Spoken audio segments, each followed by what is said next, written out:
Hippocrates of Kos, commonly referred to as Hippocrates II, was a classical early Greek physician who is regarded as one of the most notable people in medical history.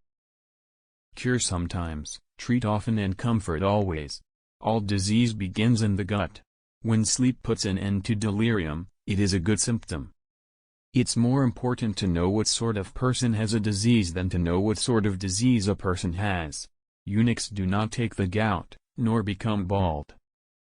Let food be your medicine. If you are in a bad mood, go for a walk. If you are still in a bad mood, go for another walk.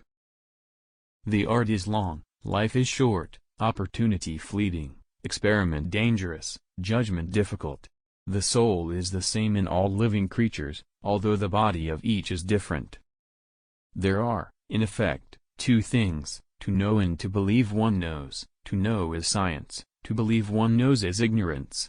Healing is a matter of time, but it is sometimes also a matter of opportunity. That which is used, develops. That which is not used wastes away. Walking is man's best medicine. As to diseases, make a habit of two things to help, or at least, to do no harm. Declare the past, diagnose the present, foretell the future.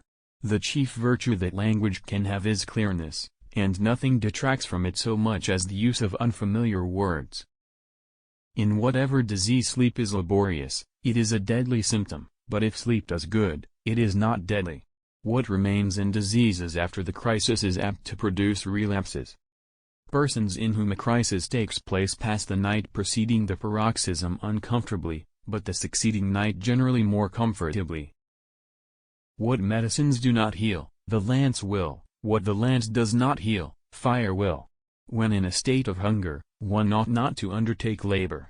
But if they called everything divine which they do not understand, why there would be no end of divine things. All the most acute, most powerful, and most deadly diseases, and those which are most difficult to be understood by the inexperienced, fall upon the brain.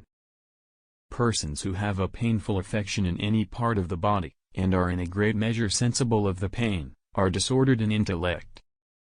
Disease is not an entity, but a fluctuating condition of the patient's body, a battle between the substance of disease and the natural self-healing tendency of the body.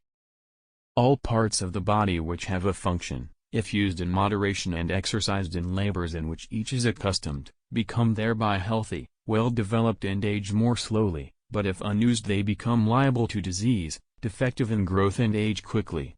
If we could give every individual the right amount of nourishment and exercise, not too little and not too much, we would have found the safest way to health.